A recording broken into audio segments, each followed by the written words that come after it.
എന്ന സ്വയം വിമർശനം ഞങ്ങൾ അംഗീകരിച്ചു. താഴെ നിലവാരം വരെ പരിശോധിച്ചപ്പോൾ കണ്ട ഏറ്റവും പ്രധാനപ്പെട്ട കാര്യങ്ങളിൽ ഒന്നതാണ്. കേരളത്തിലെ സാമൂഹ്യ ജീവിതം എന്ന് പറയുന്നത് ആഗോള തലങ്ങളുമായി ബന്ധപ്പെട്ട് നിൽക്കുന്ന ഒന്നാണ്. ലോകത്ത് പൊതുവെ വലതുപക്ഷ സ്വാധീനം ശക്തിപ്പെട്ടു വന്നൊരു കാലമാണ് ഇത്. ലോകമെന്ന് പറയുമ്പോൾ ഇന്ത്യ ഉൾപ്പെടെയാണ്.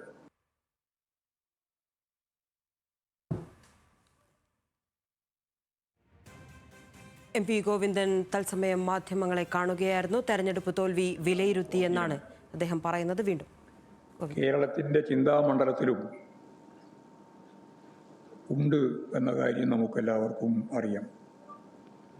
കേരളം ഒറ്റപ്പെട്ട ഒരു തുരുത്ത് പോലെ നിൽക്കുകയല്ല, ലോക സമ്പദ് വ്യവസ്ഥയുമായിട്ട് ഏറ്റവും കൂടുതൽ ബന്ധപ്പെട്ട് നിൽക്കുന്ന ഒരു നാടാണ് നമ്മുടെ കേരളം. സ്വാഭാവികമായി LDF സർക്കാരിൻ്റെ പ്രവർത്തനങ്ങൾ പൊതുവെ ജനങ്ങൾ സ്വീകാര്യത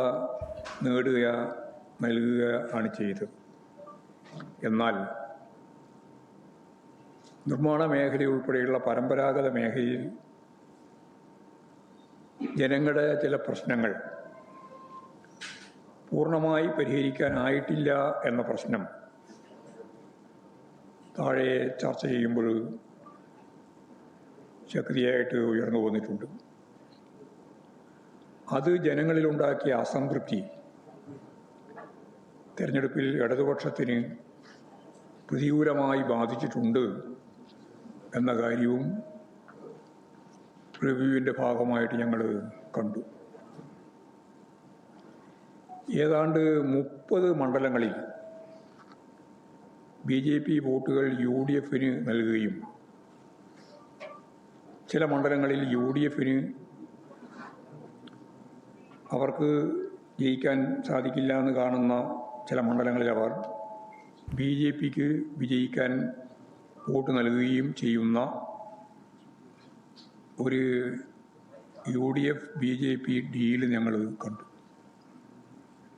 അത് ഈ തിരഞ്ഞെടുപ്പിൻ്റെ ഭാഗമായിട്ടുണ്ടായ വളരെ പ്രധാനപ്പെട്ട ഒരു കാര്യമാണ്. തിരഞ്ഞെടുപ്പ് ഘട്ടത്തിൽ രാഹുൽ ഗാന്ധി ഉൾപ്പെടെ CPIM സംസ്ഥാന സെക്രട്ടറി MV ഗോവിന്ദൻ മാധ്യമങ്ങളെ കാണുകയായിരുന്നു. തെരഞ്ഞെടുപ്പ് തോൽവി എല്ലാ തലത്തിൽ നിന്നും പഠിച്ചു. എന്തുകൊണ്ട് പിണറായി വിജയനെ ED അറസ്റ്റ് ചെയ്യുന്നില്ല എന്നാണ്. എന്നാൽ UDF സർക്കാർ അധികാരത്തിൽ വന്ന് ദിവസങ്ങൾ കഴിയുമ്പോൾ കോൺഗ്രസ് BJP ഡീലിൻ്റെ ഭാഗമായിട്ടുള്ള നിലപാടുകൾ എങ്ങനെയാണ് എന്ന് മനസ്സിലാക്കാൻ നമുക്ക് സാധിക്കത്തക്ക രീതിയിലാണ്. കേരളത്തിലെ കോൺഗ്രസ് നേതൃത്വത്തിൻ്റെ പ്രേരണയിലാണ്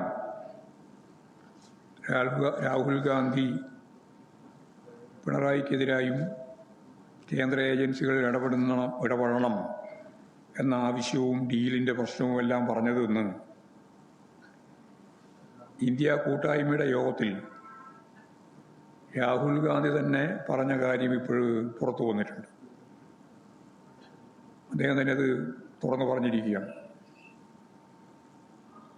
ലോകത്തിലെ ഏറ്റവും വലിയ ഫാസിസ്റ്റ് നേതാവായ ഹിറ്റ്ലറിൽ നിന്ന്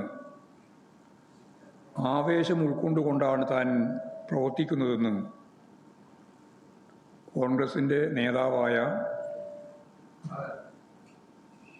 തെലങ്കാന മുഖ്യമന്ത്രി പരസ്യമായ നിലപാട് സ്വീകരിച്ചതായി പത്രങ്ങളിലൊക്കെ വാർത്ത വരികയുണ്ടായി.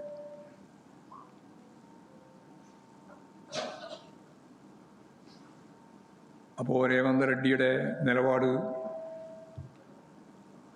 ലോകം കണ്ട ഏറ്റവും ക്രൂരനായ ഫാസിസ്റ്റ് നേതാവിൻ്റെ അനുയായിയെ പോലെയാണ് കാര്യങ്ങൾ അവതരിപ്പിക്കുന്നത്.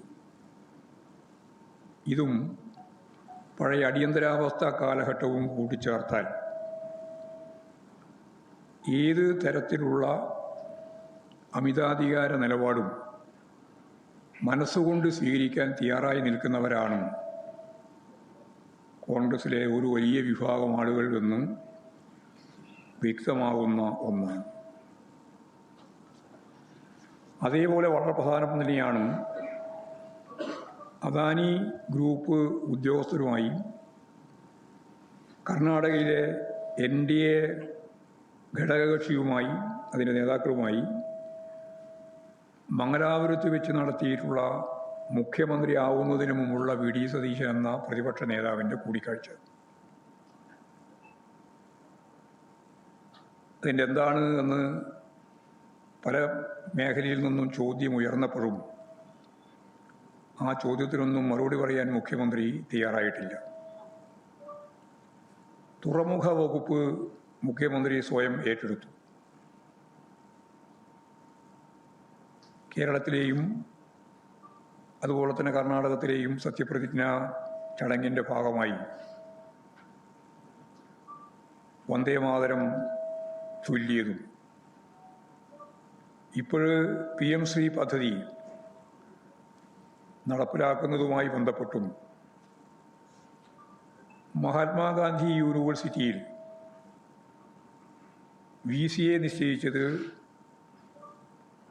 D. മാവൂദ് എന്ന RSSൻ്റെ പ്രമുഖ നേതാവിൻ്റെ അദ്ദേഹം സംഘടനാ നേതാവാണ്, അദ്ദേഹത്തെയാണ് നിശ്ചയിച്ചത്. അതിനെ തുടർന്ന് സംഘപരിവാറിൻ്റെ ഭാഗമായിട്ടുള്ള 19 പേരെ അവിടെ MG യൂണിവേഴ്സിറ്റിയിൽ സെനറ്റ് അംഗങ്ങളായി തീരുമാനിക്കുകയും ചെയ്തു. ഗവർണറുടെ ഈ നടപടിക്കെതിരായിട്ട് ഒരക്ഷരം പറയാൻ ഗവൺമെൻറ്റും തയ്യാറില്ല, വിദ്യാഭ്യാസ വകുപ്പ് മന്ത്രി പോലും തയ്യാറില്ല. ഈ കാവ്യവൽക്കരണ നിലപാടിനെതിരായിട്ടുള്ള സമീപനം ഇടതുപക്ഷ ജനാധിപത്യ മുന്നണി എല്ലാ സന്ദർഭത്തിലും ശക്തിയായിട്ട് ഉയർത്തിയതാണ്. പക്ഷെ യാതൊരു പ്രതികരണവുമില്ലാതെ, പ്രതിഷേധവുമില്ലാതെ സർവകലാശാല പൂർണ്ണമായും ഉന്നത വിദ്യാഭ്യാസം കാവ്യവൽക്കരണത്തിലേക്ക് നയിക്കുന്ന സമീപനത്തിന് കൂട്ടുനിൽക്കുന്ന നിലപാടാണ് ഇവിടെ കണ്ടിട്ടുള്ളത്.